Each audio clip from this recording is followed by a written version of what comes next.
Hello everyone, मैं doctor जूही आपके सामने फिर से आज मैं चर्चा करने जा रही हूँ यूजीसी नेट के पेपर 2 के बारे में। पेपर 2 का जो सिलेबस है काफ़ी बड़ा है और वैसे बच्चे जो असिस्टेंट प्रोफेसर बनना चाहते हैं, जो रिसर्च वर्क में आगे जाना चाहते हैं, उन लोगों के लिए ये वीडियो काफ़ी ज़्यादा लाभान्वित होने वाला है। इसलिए आप इस चैनल को सब्सक्राइब ज़रूर कर लें और इस वीडियो को ध्यान से अंत तक देखें। तो वैसे बच्चे जो ज्योग्राफी से पेपर 2 का एग्ज़ाम देने जा रहे हैं, या फिर जो बच्चे मास्टर्स में अभी एडमिशन लिए हैं या फिर मास्टर्स कर चुके हैं, उन लोगों के लिए भी आज का ये वीडियो काफ़ी ज़्यादा लाभदायी होगा। तो बहुत सारे बच्चे परेशान रहते हैं कि ज्योग्राफी का सिलेबस इतना बड़ा है, कैसे उसको कंप्लीट किया जाए, हर एक चैप्टर को कैसे अपने ध्यान में रखा जाए, अपने माइंड में उसको रखा जाए। तो इससे लेकर के काफ़ी परेशान रहते हैं।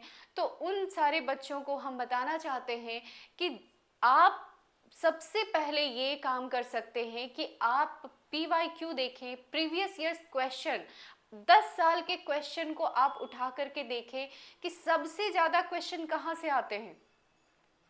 जो पार्ट से सबसे ज़्यादा क्वेश्चन पूछे जाते हैं, आप उस पार्ट को पढ़ें, ना कि उस पार्ट पे आप ज़्यादा फोकस करें जो जहाँ से क्वेश्चन मात्र 1-2 क्वेश्चन पूछे जाते हैं, आप उसी में लगे हुए हैं कि अरे ये कमज़ोर है, इसको ज़्यादा ध्यान देना है। तो कमज़ोर और ज़्यादा मतलब आसान होना ये इम्पॉर्टेंट नहीं है। आपको इम्पॉर्टेंट है कि कहाँ से सबसे ज़्यादा आप स्कोर कर सकते हैं, कहाँ से क्वेश्चन सबसे ज़्यादा पूछे जाते हैं, आप उस पर फोकस करें।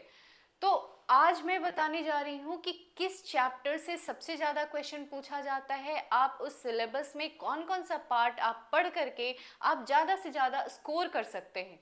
ठीक है, तो आप देख सकते हैं कि ज्योग्राफी का सिलेबस इतना बड़ा है, उसमें कहाँ से सबसे ज़्यादा क्वेश्चन पूछे जाते हैं। ठीक है, तो सबसे पहला हम जानेंगे जियोमॉर्फोलॉजी के बारे में।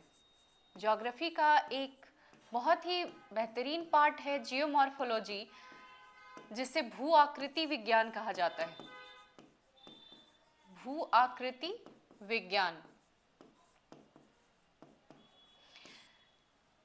दूसरा आता है क्लाइमेटोलॉजी,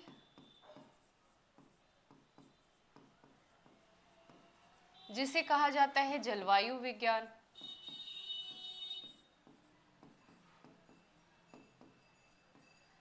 तीसरा होता है ओशियनोग्राफी,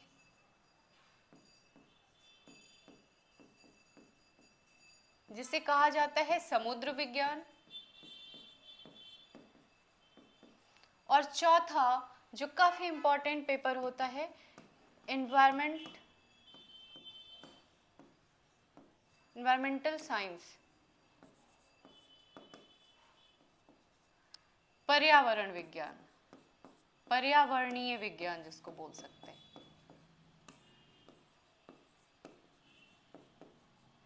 तो ये 4 जो विषय हैं ज्योग्राफी का, काफी इंपॉर्टेंट विषय है।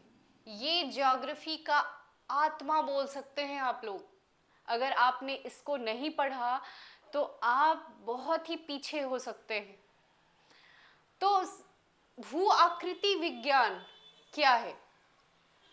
आप जिस धरातल पे रह रहे हैं, उस धरातल पर होने वाली घटनाएं, विश्व में जितनी भी घटनाएं होती हैं, चाहे पर्वतों का निर्माण हो, भूकंप हो, या फिर ज्वालामुखी क्रिया, ये सारी घटनाओं के बारे में भू आकृति विज्ञान आपको बताता है।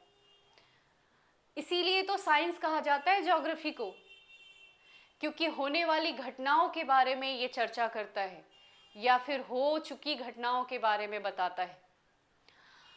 और उसके बाद जलवायु विज्ञान, आपके आसपास जो तापमान, जो टेम्परेचर बढ़ता है, घटता है, इन सारी चीज़ों के बारे में, जो आप जिस जलवायु में रह रहे हैं, जो हमारे विश्व का जलवायु है, उसके बारे में इसमें डिटेल से व्याख्या की गई है। और तीसरा जो है समुद्र विज्ञान, ओशियनोग्राफी। जिस तरीके से आप धरातल पे आप देखते हैं कि पर्वत पठार मैदान है, उसी तरीके से समुद्र में भी घटनाएं होती हैं। पर्वतों का निर्माण होता है, मैदान का निर्माण होता है, घाटी का निर्माण होता है, गर्त का निर्माण होता है। तो इन सारी चीज़ों का जो निर्माण है वो समुद्र में भी होता है। तो समुद्र विज्ञान भी आप लोगों को ज्योग्राफी में पढ़ना काफ़ी इम्पॉर्टेंट है। और चौथा जो होता है पर्यावरण विज्ञान। पर्यावरण विज्ञान में आप जैवीय अजैवीय घटकों के बारे में आप जानेंगे, जीव जंतुओं के बारे में, पर्यावरण से उनकी क्या अंतर्क्रियाएं हैं उनके बारे में आप इसमें जानेंगे। और इन सारे ये जो 4 चैप्टर्स है ना ज्योग्राफी के, इनसे सबसे ज़्यादा क्वेश्चन पूछे जाते हैं। आप कितने भी ईयर्स के आप क्वेश्चन उठा लें तो सबसे ज़्यादा क्वेश्चन जो हैं इन्हीं 4 पेपर से आता है। उसके बाद जो पेपर्स आते हैं वो होते हैं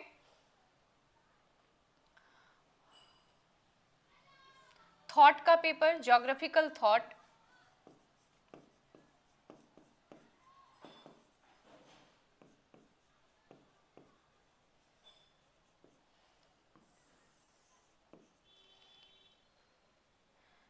उसके बाद आप ज्योग्राफी ऑफ इंडिया को पढ़ सकते हैं।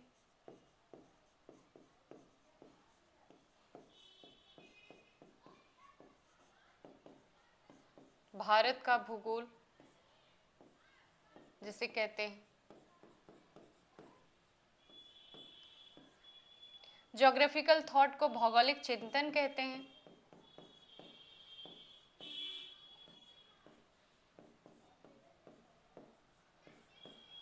भौगोलिक चिंतन में क्या होता है? भौगोलिक चिंतन में जितने भी ज्योग्राफर्स अभी तक हुए हैं जिन्होंने अपना मत दिया है, जो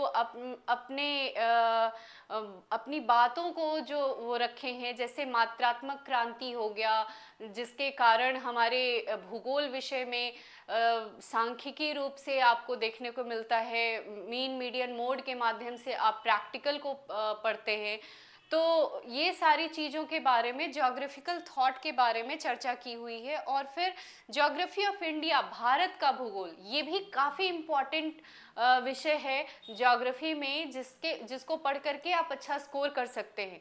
तो भारत के भूगोल से भी क्वेश्चन सबसे ज़्यादा पूछे जाते हैं। तो उससे आपको ज़्यादा से ज़्यादा आपको ध्यान से पढ़ना है और बहुत ही गहराई में जा कर के पढ़ना है। ये जो 6 चैप्टर आपको बताए गए हैं, 6 पार्ट जो है ज्योग्राफी के, इनके बारे में आपको बहुत ही गहराई से, बहुत ही डेप्थ में जा कर के आपको पढ़ना है। और आप समझें कि अगर इसको आपने कर लिया तो लगभग 70% आपने क्वेश्चन कर लिया, और बाकी का जो 20% क्वेश्चन होगा उसको आप फिर आराम से पढ़ सकते हैं। तो सबसे पहले आपको काम क्या करना है कि जिससे सबसे ज़्यादा क्वेश्चन पूछे जाते हैं आप उसको 100% कवर करें, ताकि उससे अगर क्वेश्चन आए तो आपका 1% क्वेश्चन भी ना छूटे। तो इसलिए आपको ध्यान देना है कि सबसे ज़्यादा क्वेश्चन जहाँ से आ रहे हैं पहले उसको करें। तो एक एक पार्ट के बारे में हम लोग पढ़ते जाएंगे। भू आकृति विज्ञान के जितने भी चैप्टर्स हैं उसको करेंगे, फिर जलवायु विज्ञान के जितने चैप्टर्स हैं उसको करेंगे, समुद्र विज्ञान के, पर्यावरणीय विज्ञान के जितने भी चैप्टर्स हैं हम लोग धीरे धीरे कवर करते जाएंगे और आगे के वीडियो में हम लोग उस पर आएंगे और पढ़ेंगे। तो आप लोग मेरे चैनल पे बने रहें और हम कोशिश करेंगे कि डेली आप लोगों को ज्योग्राफी के चैप्टर्स को अच्छे तरीके से समझाएं, फिर कुछ एमसीक्यूज़ को लेकर के आएंगे। तो आप ज़रूर से ज़रूर मेरे वीडियो को देखें और चैनल को सब्सक्राइब करें, लाइक करें। धन्यवाद।